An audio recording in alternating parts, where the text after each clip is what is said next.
Students बेटा, good morning all of you. आइए आज हम फिर चलते हैं क्लास 9th में history lesson 2 socialism in Europe and the Russian revolutions. इसमें मैंने इससे पहले 5th वीडियो कर चुका हूँ। जो टॉपिक था the first world war and the Russian empire. हालांकि वीडियो बीच में ही समय के अभाव में नहीं हम कर पाए थे कंप्लीट। इसको हम फिर से कंप्लीट करते हैं। आप लोग इसको देखिए, ध्यान से सुनिए, और अगर आपके पास बुक अवेलेबल है तो आप पेज नंबर 33 ओपन कर लीजिए ताकि आपको क्लियर समझ में आ जाए। तो हमने चूँकि थोड़ी सी बात को कल पढ़ी थी, समझने का प्रयास किया था, हम उसी में कुछ कंटिन्यू करते हैं ताकि आपको एक बार रिवीजन भी हो जाएगा और हम नेक्स्ट टॉपिक को जो नेक्स्ट बातें हैं उसको हम आप लोगों को बता भी देंगे। ओके, देखते हैं। यहाँ पर दिया गया है कि इन 1914 the war broke out between the two European aliens, यानी कि दो यूरोपीय महागठबंधनों के बीच में 1914 में वार हो छिड़ चुकी थी, जिसमें एक साइड से थे जर्मनी, ऑस्ट्रिया एंड टर्की, जिसको सेंट्रल पावर का नाम दिया गया, जबकि अदर्स साइड से थे फ्रांस, ब्रिटेन एंड रशिया, जिसमें बाद में आकर के इटली और रोमानिया शामिल हुआ था। इसको हमने कल देखा था। Each country had a global empire, और इसका जो है जो भी युद्ध में शामिल हुए थे कंट्री, उनका पूरे ग्लोब लेवल पे, पूरे विश्व लेवल पे उनका बहुत बड़ा साम्राज्य था। युद्ध से पहले मतलब काफ़ी समृद्ध थे, काफ़ी इकोनॉमिकली वहाँ पर ठीक ठाक कंडीशन था। And the war was fought outside European as well as Europe, यानी कि Europe as well as in Europe, यानी कि जो वार है ये यूरोप के साथ साथ यूरोप में युद्ध चल रही थी यूरोपियन कंट्री में, लेकिन जो यूरोपियन कंट्री के आउटसाइड में सपोर्टर्स थे वे लोग भी क्या कर रहे थे, आपस में फाइटिंग उसके सपोर्टिंग में कर रहे थे। यानी कि जो वर्ल्ड वार था यूरोपियन कंट्री के अलावा अदर कंट्री में भी स्टार्ट था, और इसी वार को क्या बोलते हैं, फर्स्ट वर्ल्ड वार। हमने यहाँ तक बिल्कुल क्लियर समझने का प्रयास किया था। इसमें 3 क्वेश्चन भी आप बता दें कौन से क्वेश्चन आ सकते हैं, कैसे क्वेश्चन राइज होंगे, तो आप इसको देख लीजिएगा। नेक्स्ट पॉइंट है in Russia the war was initially popular. In Russia में जो स्टार्टिंग पीरियड में जो वार है बहुत पॉपुलर था, बहुत लोग उसमें सपोर्ट कर रहे थे जो राजा को, अपने किंग को। उसमें कौन किंग था, जार निकोलस सेकेंड, तो उसको लोग बहुत ज़्यादा सपोर्ट कर रहे थे। लेकिन एज द वार कंटिन्यू, जैसे जैसे वार लंबी खिंचती गई थी, तो the tsar refuse to consult the main parties in the Duma, यानी जैसे जैसे युद्ध लंबा होते गया उन्होंने अपने पार्टियों से, यानी कि वहाँ पर पार्लियामेंट्री गवर्नमेंट एक तरह से इस्टेब्लिश की गई थी, जिसमें पार्लियामेंट्री गवर्नमेंट में जो मेंबर्स इलेक्टेड होते थे उसे दूमा कहते थे, जिसको हम लोग क्या कहते हैं, मेंबर ऑफ पार्लियामेंट कहते हैं, पार्लियामेंट कहते हैं। तो वहाँ पर दूमा था।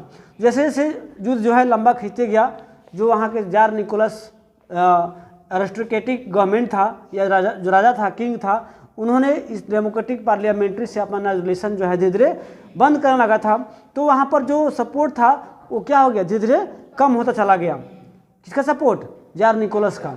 ओके, जबकि उसके बदले में एंटी जर्मन जो सेंटिमेंट्स थे वो ज़्यादा हाई हो रहे थे। And as can be seen in the renaming of the Petersburg, यानी कि हम इसको देख सकते हैं कि जो पीटर्सबर्ग था उसका नाम चेंज कर दिया गया, क्योंकि उन लोग का मानना था कि जो पीटर्सबर्ग है वो जर्मन नेम है और जर्मन लोगों से उन लोग क्या थी, मतलब खिलाफ था।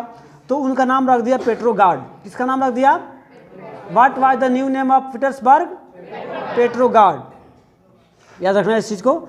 और द जरीना, यानी कि जो जो जार थे उनकी वाइफ थी, जो कि Alexandra's Germans origin and poor advisers especially a monk called Rasputin made aristocracy autocracy unpopular, जबकि लेजेंडर्स जो जर्मन ऑरिजिन के थे, जो कि एक गलत तरीके से एडवाइस करते थे, गलत सलाह देते थे। स्पेशली उसमें एक नाम दिया गया था रिस्पुतिन का, जो वहाँ का एक बहुत बड़ा संत महंत था, जो कि ऑटोक्रेसी को बहुत बड़ा क्या किया था, मतलब गलत तरीके से सलाह देने की वजह से उसको मतलब गलत वे में वो प्रसिद्ध हो गया था। यानी कि सुप्रसिद्ध नहीं, उसे कुख्यात कहते हैं, कुप्रसिद्ध कहते हैं, उसका अपोजिट। यहाँ तक तो हम लोग कल वीडियो को देख चुके थे, यहाँ तक हम लोग पढ़ चुके थे। अब आते हैं नेक्स्ट पॉइंट को, थोड़ा सा हम लोग स्लो पढ़ेंगे ताकि आपको समझ में इजीली आ जाए।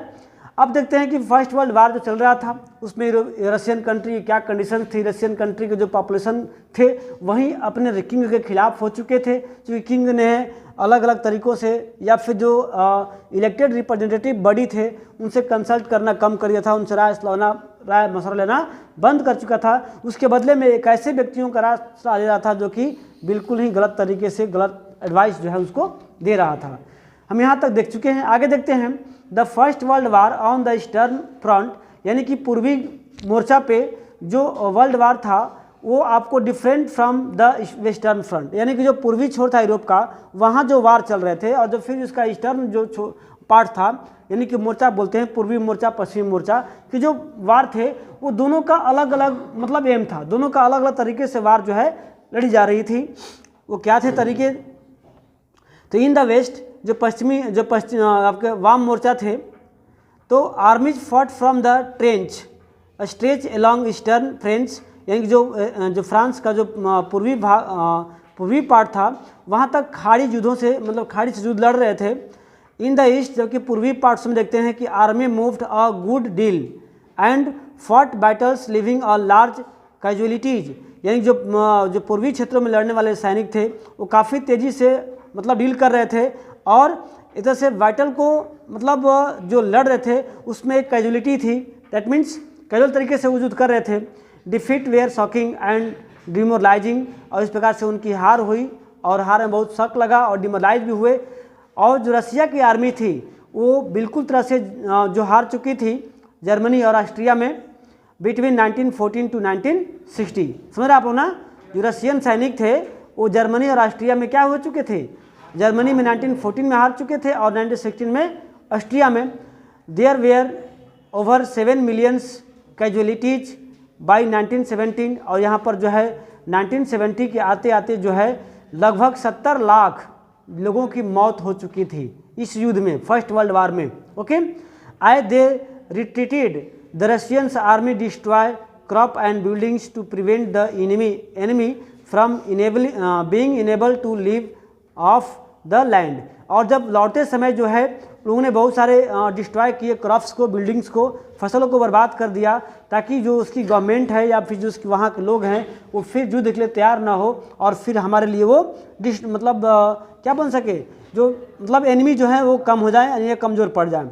द डिस्ट्रक्शंस ऑफ क्रॉप, यानी कि जो फसलों की बर्बादी इस ढंग से की गई या फिर बिल्डिंग्स की near about over 3 millions refugee in Russia, यानी जहाँ रशिया के लोग एग्रीकल्चर करते थे, बहुत से लोग 85% आपने पढ़ा होगा कि 85% जो लोग एग्रीकल्चर फील्ड करते थे, तो इनकी क्रॉप्स को इतनी ढंग से कोलैप्स कर दिया गया, डिस्ट्रॉय कर दिया गया कि वहाँ पर लगभग 3 मिलियंस यानी कि 30 लाख लोग जो है क्या हो गए, बेरोजगार हो गए और रिफ्यूजी की तरह, यानी कि ना उनका अपना खाने का वो मतलब व्यवस्था था, न रहने की व्यवस्था थी, जबकि बिल्डिंग भी डिस्ट्रॉय की गई थी और फसल भी मतलब किए गए थे, तो वो बिल्कुल रिफ्यूजी हो गए थे, शरणार्थी हो गए थे, यानी कि पब्लिक प्लेस पर आकर के रहने को, पब्लिकों से मांग के खाने को वो मजबूर हो चुके थे।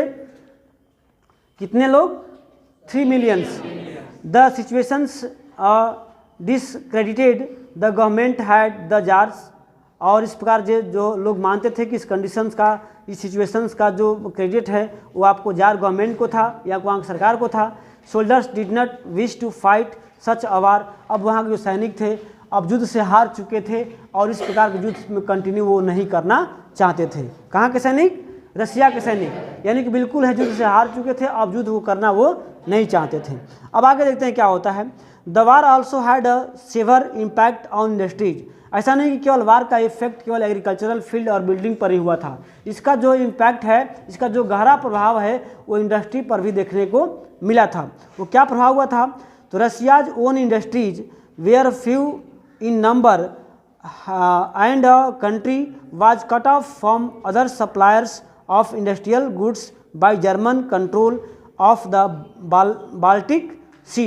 यानी जिस तरह से रशियन इंडस्ट्रीज के लिए, रशिया में जो इंडस्ट्री था, ये जो उद्योग धंधे थे, उसके लिए कई अलग अलग एरियाओं से रॉ मटेरियल्स या सप्लायर जो है सप्लाई करते थे, जो बाल्टिक सागर से होके आता था। लेकिन अब जर्मनी से युद्ध हो गया था, तो जर्मनी के जो सैनिक थे उन्होंने जिस रास्ते से रशिया में मटेरियल्स आते थे या यहाँ से प्रोड्यूस जो है अदर कंट्री में सप्लाई होते थे, वो एरिया जो है जर्मन सैनिकों के द्वारा उसको कंट्रोल कर लिया गया था। तब यहाँ जो रॉ मटेरियल न आने देते थे और न यहाँ से प्रोडक्ट माल को बाहर जाने देते थे। तो यहाँ पर बहुत सारे जो मतलब इंडस्ट्री था, चूँकि उसको रॉ मटेरियल नहीं मिलता था या रॉ मटेरियल आता भी था तो उसको सप्लाई नहीं हो पाता था, इसलिए क्या होगा, वो धीरे धीरे इंडस्ट्री जो है बंद होना स्टार्ट हो गई थी। Cut off from the suppliers industry good by German control of the Baltic sea, industrial equipments disintegrated more rapidly in Russia, यानी कि जो है वहाँ पर जो इक्विपमेंट थे वो काफ़ी तेज़ी से मतलब ख़राब होने लगे, डिस्ट्रॉय होने लगे। बात सही है, किसी भी आप चीज़ से अगर उसका उपयोग नहीं करोगे तो क्या होगा, वो डे बाई डे डिस्ट्रॉय होगा। लेकिन जो वर्किंग कंडीशन में रहता है उसकी जो मटेरियल्स है या जो इक्विपमेंट है वो जल्दी मतलब डिस्ट्रॉय नहीं होता है। लेकिन वहाँ डिमांड कम होने से या फिर रॉ मटेरियल की सप्लाई कम होने से तो जो इंडस्ट्री थे या जो इक्विपमेंट्स थे उसे क्या होने लगे, डिस्ट्रॉय होना शुरू हो गए थे। अदर कंट्री की अपेक्षा than hills were in the European country के जो भी कंट्री में यूरोपियन कंट्री था, हालांकि सभी जगह इसका इफेक्ट पड़ा था, लेकिन रशिया में इसका ज़्यादा बैड इफेक्ट हुआ था। By 1960 railway lines began to break down, railway line का जब विस्तार जब हो रहा था वहाँ पर 1905 की नियर अबाउट में, तो क्या हो गया था, धीरे धीरे वो टूटने लगा था, रेल लाइन जो है कम होने लगी थी।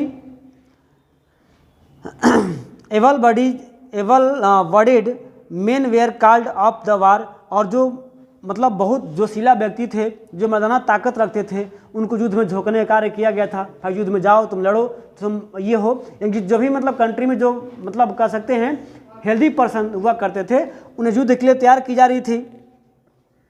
As a result there were labour shortage and a small workshop producing essentials were shot down, यानी कि जो वहाँ लेबर थे, कंपनी में वर्क करने वाले, ठीक ना, जो मजबूत लेबर थे, थोड़ा सा मतलब फिजिकली फिट थे, उन्हें युद्ध के लिए ले जाया गया था। इसलिए कंपनी में वर्क करने वाले लेबरों को भी क्या हो गई, शॉर्टेज होने स्टार्ट हो गई।